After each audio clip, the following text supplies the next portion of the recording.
పిల్లలు సెల్ ఫోన్లు బదులు కొడుతుంటారు కదా, అని బదులు కొడరా? అలాంటి వాళ్ళందరూ బాగా వినండి. సామాన్లు బద్దలు కొట్టేసి వాళ్ళు, కొండల బద్దలు కొట్టేసి వాళ్ళు, ఏమండి గాజు గ్లాసులు బద్దలు కొట్టేసి వాళ్ళు, లేకపోతే కెమెరాలు పగలు కొట్టేసి వాళ్ళు, సెల్ ఫోన్లు పగలు కొట్టేసి వాళ్ళు. బాగా వినండి, కోపం వచ్చేసి పగలు కొట్టేస్తారు అంతకే. అలా పగలు కొట్టేసే ముందు ఒక్కసారి దాని వైపు చూసి చాలా ఈజీ దీన్ని తయారు చేయడం కాబట్టి పగలు కొట్టేస్తాను. ఏమంటే తయారు చేయడం కష్టమా, పగలు కొట్టడం కష్టమా? చెప్పాలి. తయారు చేయడం కష్టమా, పగలు కొట్టడం కష్టమా? తయారు చేయడం కష్టం. మనకేమన్నా సత్తు ఉంటే, బలం ఉంటే దాన్ని ఏం చేయాలి? తయారు చేసి అప్పుడు పగలగొట్టేయాలి. అప్పుడు అర్థమవుద్ది, అప్పుడు పగలగొట్టడం. ఇంకా ఎందుకని? ఇది కష్టపడి తయారు చేసుకున్నాను అని అనుకుంటాడు కాబట్టి.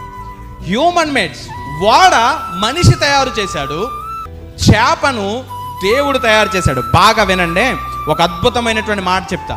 నువ్వు వద్దన్నా సరే, నువ్వు నాకు వద్దు ప్రభువా, ఇక నా